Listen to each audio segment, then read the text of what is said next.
ತಂದನ್ನಿ ತಾನಾನಾನ ತಂದನ್ನಾನಿ ತಾನಾನಾನ ತಂದನ್ನಾನ ತಾನಾನಾನ ತಾನಾನಾನ. ಅಜ್ಜಿ ಕತೆ ಹೇಳಜ್ಜಿ. Hi friends, ನಾನು ಲಕ್ಷ್ಮಿ. ನಾವು ಲೈಫಲ್ಲಿ ಸಾಕಷ್ಟು ಜನರನ್ನ ಮೀಟ್ ಮಾಡ್ತೀವಿ. ಅದರಲ್ಲಿ ಕೆಲವರನ್ನ ಪೆದ್ರು ಅಂದ್ಕೊಂಡ್ರೆ ಇನ್ನು ಕೆಲವರನ್ನ ಬುದ್ಧಿವಂತರು ಅಂತ ಅಂದ್ಕೋತೀವಿ. ಇವತ್ತು ನಮ್ಮ ಅಜ್ಜಿ ಹೇಳೋ ಕಥೆಯಲ್ಲಿ ಒಬ್ಬ ಮೂರ್ಖ ಬುದ್ಧಿವಂತ ಇದ್ದಾನಂತೆ. ಆತ ಮಾಡೋ ಕೆಲಸಗಳು ಒಂದೆರಡಲ್ವಂತೆ. ಯಾರಾತ ಅನ್ನೋದನ್ನ ನೋಡೋಣ ಅಲ್ವಾ? ಮಕ್ಕಳ, ಬನ್ನಿ ಬನ್ನಿ ಎಲ್ಲ. ಇವತ್ತು ತನ್ನನ್ನೇ ತಾನು ಬುದ್ಧಿವಂತ ಅಂತ ತಿಳ್ಕೊಂಡಿದ್ದ ಒಬ್ಬ ಮುಠಾಳನ ಕತೆ ಹೇಳ್ತೀನಿ. ಅವನ ಕತೆ ಕೇಳಿದ್ರೆ ನೀವು ಬಿದ್ದು ಬಿದ್ದು ನಗ್ತೀರಿ. ಎಲ್ರೂ ಬಂದ್ರ ಕಥೆ ಶುರು ಮಾಡ್ಲಾ? ಸರಿ, ಕೇಳಿ ಹಾಗಿದ್ರೆ. ಧರ್ಮಪುರ ಅಂತ ಒಂದು ಊರಿತ್ತು ಮಕ್ಕಳ. ಆ ಊರನ್ನ ಒಬ್ಬ ರಾಜ ಆಳ್ತಾ ಇದ್ದ. ಆ ರಾಜನ ಹೆಸರು ಯಶೋಧರ ಅಂತ. ಆ ರಾಜನ ಆಳ್ವಿಕೆಯಿಂದ ಇಡೀ ಊರೇ ಸುಖವಾಗಿತ್ತು. ಯಶೋಧರ ರಾಜನಿಗೆ ಮಂತ್ರಿಗಳು, ಕವಿಗಳು, ಕಲಾವಿದ್ರು ಅಂದ್ರೆ ತುಂಬಾ ಪ್ರೀತಿ ಮತ್ತು ಗೌರವ. ತನ್ನ ರಾಜ್ಯದಲ್ಲಿರುವ ಎಲ್ಲಾ ಬುದ್ಧಿವಂತರು ಚೆನ್ನಾಗಿರ್ಬೇಕು ಅನ್ನೋದೇ ಅವನ ಆಸೆಯಾಗಿತ್ತು. ಹಾಗಾಗಿ ಆ ರಾಜ ಒಂದು ಡಂಗೂರ ಸಾರಿಸ್ದ. ಡಂಗೂರ ಬಾರಿಸೋರು ಊರೂರಿಗೂ ಹೋಗಿ ಒಂದು ಸುದ್ದಿ ಮುಟ್ಸಿದ್ರು. ಅದೇನಂದ್ರೆ, ಕೇಳ್ರಪ್ಪೋ ಕೇಳಿ, ನಮ್ಮ ರಾಜ್ಯದಲ್ಲಿ ಯಾರ್ಯಾರು ಬುದ್ಧಿವಂತರಿದ್ದೀರೋ ಅವರೆಲ್ಲ ಮುಂದಿನ ಭಾನುವಾರ ನಮ್ಮ ರಾಜರ ಆಸ್ಥಾನಕ್ಕೆ ಬನ್ನಿ.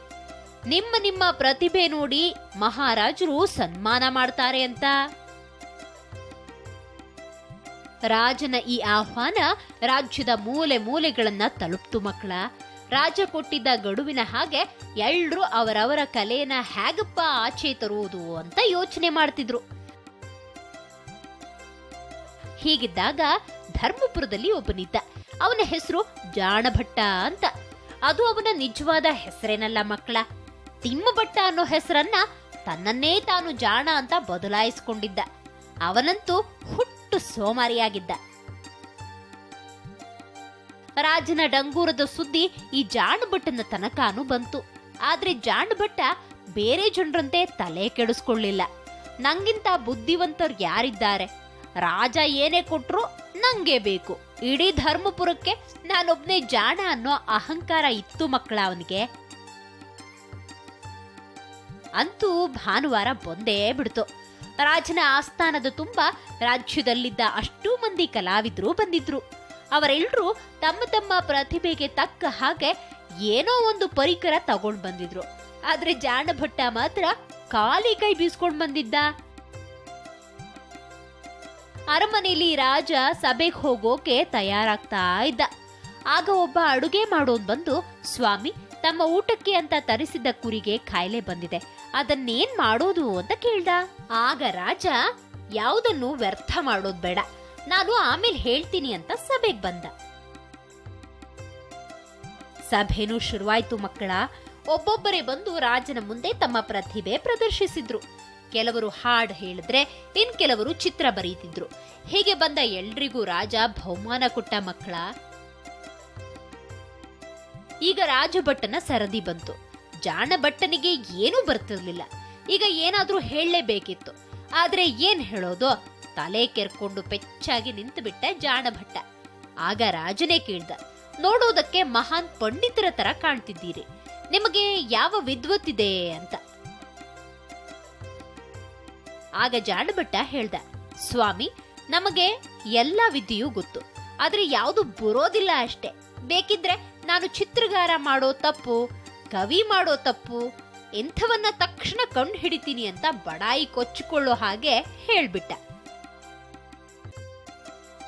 ರಾಜನಿಗೆ ತಕ್ಷಣ ಜಾಣಭಟ್ಟನ ಯೋಗ್ಯತೆ ಗೊತ್ತಾಯ್ತು.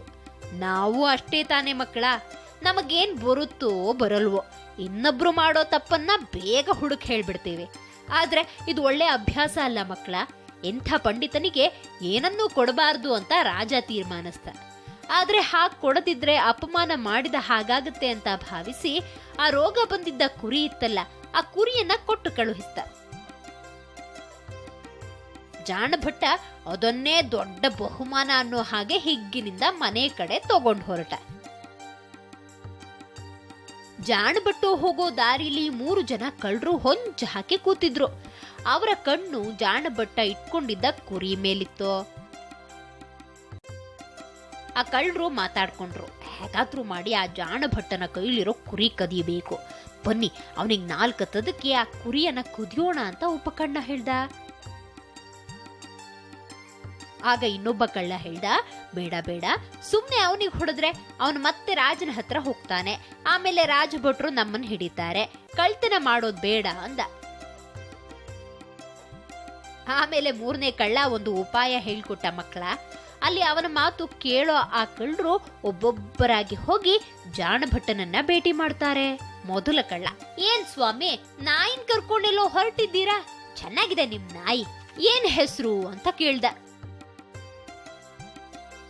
ಜಾಣಭಟ್ಟನಿಗೆ ಸಿಟ್ಟು ಬಂತು ಮಕ್ಕಳ. ಏನಯ್ಯ, ನಿಂಗ್ ಬುದ್ಧಿಗಿದ್ದಿ ಇಲ್ವಾ?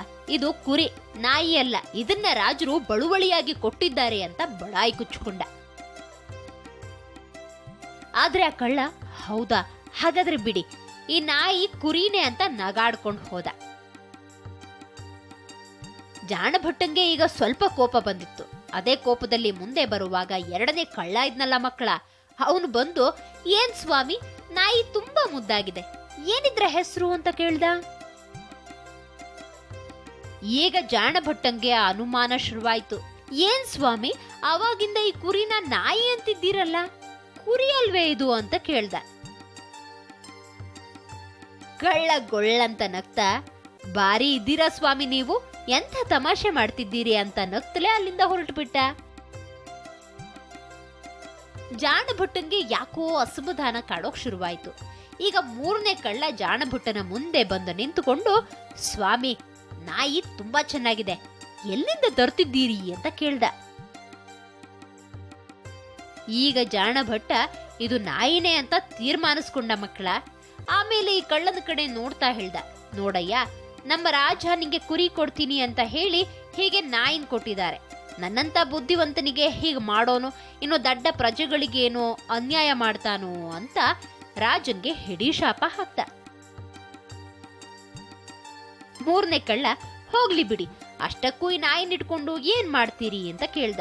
ಅದಕ್ಕೆ ಜಾಣಭಟ್ಟ, ಈ ನಾಯಿನಿಡ್ಕೊಂಡು ನಾನೇನ್ ಮಾಡ್ಲಿ, ಇಲ್ಲೇ ಬಿದಿರ್ಲಿ ಅಂತ ಕುರಿಯನ್ನ ಅಲ್ಲೇ ಬಿಟ್ಟು ಮನೆ ಕಡೆ ಹೊರಟು ಬಿಟ್ಟ. ಈಗ 3 ಕಳ್ಳರು ಒಟ್ಟಿಗೆ ಬಂದು ಕುರಿಯನ್ನ ಸುಲಭವಾಗಿ ಎತ್ಕೊಂಡು ಹೋದ್ರು. ಬಹುಮಾನ ಕೊಟ್ಟ ರಾಜನ್ಗೆ ಶಾಪ ಹಾಕ್ತಾ ಮನೆ ಸೇರಿದ ಜಾಣಭಟ್ಟ ಸಿಟ್ಟಿನಿಂದ ಅವತ್ತು ಉಪವಾಸ ಮಲ್ಕೊಂಡ.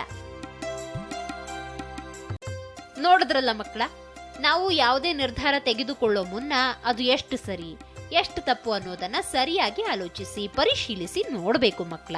ಇಲ್ಲದಿದ್ರೆ ಹೇಳ್ದವರ ಮಾತು ಕೇಳಿ ಹಾಳಾಗ್ತೀವಿ.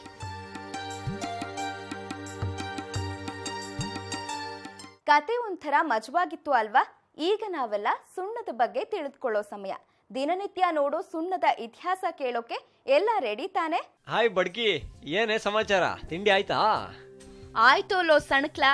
ಹೋಯ್, ಏನ್ ಗೊತ್ತಾ, ನಿನ್ನೆ ನಮ್ ಮನೆ ಹತ್ರ ಒಂದ್ ವಿಸ್ಮಯ ನೋಡ್ದೆ ಕಣೋ. ಅಂತದ್ದೇನೆ ನೋಡ್ದೆ? ನಮ್ ಮನೆ ಹತ್ರ ಇತ್ತಲ್ಲ ಹಳೆ ಸೇತುವೆ, ಅದನ್ನ ಒಡೆಯೋದಕ್ಕೆ ಅಂತ ಬೆಳಿಗ್ಗೆ ಬಂದಿದ್ JCB ಸಂಜೆ ತನಕ ಟ್ರೈ ಮಾಡ್ಬೇಕಾಯ್ತು ಗೊತ್ತಾ? ಹಳೆ ಸೇತುವೆ ಅಲ್ವಾ, ಅದಕ್ಕೆ ಹಂಗೆ ಕಣೆ. ಅಂದ್ರೆ ಅದ್ರಲ್ಲೇನಿರುತ್ತೆ ಅಂಥ ವಿಶೇಷ? ವಿಶೇಷ ಅಲ್ವೇ, ಸುಣ್ಣ ಇರುತ್ತೆ, ಸುಣ್ಣ. ಹೇ ಸುಮ್ನಿರೋ ಸಾಕು, ಅದಕ್ಕೇನ್ ಪೇಂಟ್ ಎಲ್ಲ ಮಾಡಿರ್ಲಿಲ್ಲ, ಹಾಗೆ ಬಿಟ್ಟಿದ್ರು. ಅಯ್ಯೋ ದಡ್ಡಿ, ಸುಣ್ಣನ ಬರೀ ಪೇಂಟ್ ಮಾಡೋದಕ್ಕಷ್ಟೇ ಬಳಸಲ್ಲ. ಗೊತ್ತು, ತಿನ್ನೋಕು ಬಳಸ್ತಾರೆ. ಅದಿಷ್ಟೇ ಅಲ್ಲ, ಕಟ್ಟಡಗಳನ್ನ ಕಟ್ಟೋದಕ್ಕೂ ಬಳಸ್ತಾರೆ. ನೀನು ಬನವಾಸಿ ಐಹೊಳೆ ತರದ ದೇವಸ್ಥಾನಗಳನ್ನ ನೋಡಿದ್ಯಲ್ಲ, ಅವೆಲ್ಲ ಸುಣ್ಣದಿಂದ ಮಾಡಿರೋ ಗಾರೆಯಿಂದಲೇ ಕಟ್ಟಿರೋದು. ಓಹ್ ಹೌದೇನೋ, ಈಗಿನ ಕಾಲದ ಸಿಮೆಂಟ್ಗಿಂತ ಹೆವಿ ಸ್ಟ್ರಾಂಗ್ ಇದೆ ಬಿಡು ಸುಣ್ಣ. ಅದ್ ಸರಿ, ಸುಣ್ಣ ಹೇಗ್ ಮಾಡ್ತಾರೆ? ಸುಣ್ಣ ಮಾಡೋದಲ್ಲ, ಅದು ನೈಸರ್ಗಿಕವಾಗಿ ಸಿಗುತ್ತೆ. ನೀರಲ್ಲಿರೋ ಕ್ಯಾಲ್ಸಿಯಂ ಕಾರ್ಬೋನೇಟ್ ಅಂಶ ಘನೀಕರಣ ಆದಾಗ ಸುಣ್ಣದ ಕಲ್ಲುಗಳಾಗುತ್ತವೆ. ಬರೀ ಅಷ್ಟೇ ಅಲ್ಲ, ಪ್ರಾಣಿಗಳ ಹಿಕ್ಕೆ ಹಾಗೂ ಚಿಪ್ಪುಗಳು ಇವೆಲ್ಲ ಸೇರಿ ಸುಣ್ಣ ಉತ್ಪತ್ತಿ ಆಗುತ್ತೆ. ಓಹ್, ನಮ್ ಸ್ಕೂಲಲ್ಲಿ ಬಳಸ್ತೀವಲ್ಲ ಆ ಚಾಕ್ ಪೀಸ್ ಕೂಡ ಅದೇ ಸುಣ್ಣದಿಂದ ಮಾಡ್ತಾರಾ? ಹೌದು, ಹಾಗಂತ ಅದೇ ಸುಣ್ಣ ಏನಲ್ಲ, ಸುಣ್ಣಗಳಲ್ಲೂ ಬೇರೆ ಬೇರೆ ವೆರೈಟಿ ಇದೆ. ಸುಣ್ಣದ ಗುಣ ಏನು ಅನ್ನೋ ಆಧಾರದ ಮೇಲೆ ಅದರ ಬಳಕೆ ಯಾವುದಕ್ಕೆ ಅನ್ನೋದನ್ನ ನಿರ್ಧಾರ ಮಾಡ್ತಾರೆ. ಸೀಮೆ ಸುಣ್ಣ, ಸುಣ್ಣದ ಕಲ್ಲು, ಹೀಗೆ ಬೇರೆ ಬೇರೆ ತರದ ಸುಣ್ಣಗಳಿವೆ. ಹೌದೇನೋ? ಹಾಗಾದ್ರೆ ತಿನ್ನೋ ಸುಣ್ಣನೇ ಬೇರೆ, ಗೋಡೆ ಸುಣ್ಣನೇ ಬೇರೆ, ಗೋಡೆಗ್ ಬಳಿಯೋ ಸುಣ್ಣನೇ ಬೇರೆ ಏನೋ? ಅಷ್ಟೇ ಅಲ್ಲ, ನೀನು ಎಲೆಡ್ಕೆ ಜೊತೆ ಸುಣ್ಣ ಹಾಕೊಂಡು ತಿಂತೀಯಲ್ಲ, ಅದರಿಂದ ಜೀರ್ಣಕ್ರಿಯೆ ಕೂಡ ಚೆನ್ನಾಗಾಗುತ್ತೆ. ನಮ್ಮಲ್ಲಿ ತಾಂಬೂಲದ ಬಗ್ಗೆನೆ ಅದೆಷ್ಟೋ ಪುರಾಣ ಪುಣ್ಯಕಥೆಗಳಲ್ಲಿ ಉಲ್ಲೇಖವಾಗಿದೆ ಗಣೆ. ಓಹೋ, ಅದ್ ಸರಿ. ಈ ಸುಣ್ಣ ಬರೀ ನಮ್ ದೇಶದಲ್ಲಿ ಮಾತ್ರ ಸಿಗುತ್ತೋ ಅಥವಾ ಎಲ್ಲಾ ದೇಶಗಳಲ್ಲಿ ಸಿಗುತ್ತೋ? ನೀನು ಜಗತ್ತಿನ ಯಾವ ಮೂಲೆಗೆ ಹೋದ್ರೂ ಸುಣ್ಣ ಸಿಕ್ಕೇ ಸಿಗುತ್ತೆ. ನೀನು ಈಜಿಪ್ಟಿನ ಪಿರಮಿಡ್ ಬಗ್ಗೆ ಕೇಳಿದ್ಯಾ ಅಲ್ವಾ? ಅವನ್ನ ನಿರ್ಮಾಣ ಮಾಡುವಾಗ್ಲೂ ಸುಣ್ಣ ಬಳಸಿದ್ರಂತೆ. ಅಲ್ವೋ? ನಾವೇನೋ ಎಲೆ ಅಡಿಕೆ ಜೊತೆ ತಿಂತೀವಿ, ಮತ್ ಬೇರೆ ಕಡೆ? ಅಯ್ಯೋ, ಇದನ್ನ ನಿಮ್ಮನೇಲಿ ತಾಂಬೂಲ ಅಂತ ತಗೊಂಡ್ರೆ ಬೇರೆ ಬೇರೆ ದೇಶಗಳಲ್ಲಿ ಬೇರೆ ಬೇರೆ ತರ ತಗೋತಾರೆ. ಥೈಲ್ಯಾಂಡ್ ನಲ್ಲಿ ಲೈಮ್ ಸ್ಟೋನ್ ಜ್ಯೂಸ್ ಅಂತಾನೆ ಸಿಗುತ್ತೆ. ಅದು ಅಲ್ಲದೆ ಕಾರ್ಬೋಹೈಡ್ರೇಟ್ ಅಂಶ ತುಂಬಾನೇ ಇರೋದ್ರಿಂದ ಇದನ್ನ ಚಾಕ್ಲೇಟ್ ತಯಾರಿಸೋದಕ್ಕೂ ಬಳಸ್ತಾರೆ. ಆಹಾ, ನೋಡಿದೀನ್ ಕಣೋ. ಕೆಲವು ತಿನ್ನೋ ಐಟಮ್ ಮೇಲೆ ಇದ್ರ ಹೆಸರಿರುತ್ತೆ. ಅಷ್ಟೇ ಅಲ್ಲ, ಅಜೀರ್ಣ ಆದ್ರೆ, ಹೃದಯಕ್ಕೆ ಸಂಬಂಧಪಟ್ಟ ಕಾಯಿಲೆಗಳಿದ್ರೆ, ಮೂಳೆಗಳಿಗೆ ಶಕ್ತಿ ಬೇಕು ಅಂದ್ರೆ ನಮಗ್ ಕೊಡೋ ಮಾತ್ರೆಗಳಲ್ಲೂ ಈ ಸುಣ್ಣದ ಅಂಶ ಇರುತ್ತಂತೆ. ಅಬ್ಬಾ, ಇಷ್ಟೆಲ್ಲ ಉಪಯೋಗ ಇದೆಯೇನೋ ಸುಣ್ಣದಿಂದ? ಇನ್ನೂ ಇದೆ ಕಣೆ. ಇದ್ರ ತುಂಬಾ ಇರೋ ಲವಣಗಳ ಅಂಶ ಕಿಡ್ನಿ ಸಮಸ್ಯೆಯಿಂದ ನರಳಾಡ್ತಾ ಇರೋರ್ಗೆ ಔಷಧವಂತೆ. ಅದೆಲ್ಲ ಸರಿ ಕಣೋ. ನಾನ್ ಅದ್ಯಾವ್ದೋ ಬುಕ್ಕಲ್ಲಿ ಬಣ್ಣದ ಸುಣ್ಣ ನೋಡಿದ್ ನೆನ್ಪು. ಅದಕ್ಕೆಲ್ಲ ಬಣ್ಣ ಎಲ್ಲಿಂದ ಬರುತ್ತೆ? ಅದೆಲ್ಲ ನೈಸರ್ಗಿಕವಾಗಿ ಬಂದಿದ್ದ ಅಥವಾ ಯಾರು ಬಳದಿದ್ದ? ಆಹಾ, ನೀನು ಬುದ್ಧಿವಂತಿಕೆ ತಕ್ಕ ಪ್ರಶ್ನೆ ಕೇಳಿದೆ ಬಿಡಮ್ಮ ನೀನು. ಅದೆಲ್ಲ ನ್ಯಾಚುರಲ್ ಆಗೇ ಬರೋ ಬಣ್ಣ. ನಾರ್ಮಲ್ ಆಗಿ ಸುಣ್ಣಕ್ಕೆ ಯಾವ ಬಣ್ಣನೂ ಇಲ್ಲ. ಆದ್ರೆ ಅದು ಕಲ್ಲಿನ ಹಾಗೆ ಗಟ್ಟಿ ಆದ್ಮೇಲೆ ಬಿಳಿ ಬಣ್ಣಕ್ಕೆ ಬರುತ್ತೆ. ಈ ಸುಣ್ಣ ಸೃಷ್ಟಿಯಾಗುವಾಗ ಅದ್ರ ಜೊತೆ ಕೆಲವು ಕಲ್ಮಶಗಳು ಸೇರ್ಕೋತವೆ. ಕಬ್ಬಿಣದಂಶ ಸೇರ್ಕೊಂಡ್ರೆ ಕೆಂಪು ಅಥವಾ ಹಳದಿ ಇರುತ್ತೆ. ಕಾರ್ಬನ್ ಸೇರಿದ್ರೆ ನೀಲಿ ಅಥವಾ ಕಪ್ಪು ಬಣ್ಣದಿರುತ್ತೆ. ನಮ್ಮನೆ ಡಬ್ಬಿಲಿರೋ ಸುಣ್ಣದ ಹಿಂದೆ ಇಷ್ಟೆಲ್ಲ ಬಣ್ಣದ ಮಾಹಿತಿ ಇದೆ ಅಂತ ನಂಗೆ ಗೊತ್ತೇ ಇರ್ಲಿಲ್ವೋ. ನಾಳೆ ಸಿಗು, ಬೇರೆ ವಿಷಯದ ಬಗ್ಗೆ ಬೇರೆ ಮಾಹಿತಿನೂ ಕೊಡ್ತೀನಿ. ಇವಾಗ ನಂಗೆ ಸ್ವಲ್ಪ ಕೆಲಸ ಇದೆ, ಹೋಗಿ ಬರ್ತೀನಿ ಕಣೆ. ಬಾಯ್ ಬಾಯ್. ಮೂರ್ಖ ಬುದ್ಧಿವಂತನ ಕಥೆಯನ್ನ ನೋಡಿದ್ವಿ. ಹಾಗೆ ಸುಣ್ಣದ ಬಗ್ಗೆ ಸಾಕಷ್ಟು ಮಾಹಿತಿ ಪಡ್ಕೊಂಡ್ವಿ. ಸರಿ, ಹಾಗಾದ್ರೆ ನಾನು ನಿಮ್ಮನ್ನ ಮುಂದಿನ ಸಂಚಿಕೆಯಲ್ಲಿ ಭೇಟಿ ಮಾಡ್ತೀನಿ.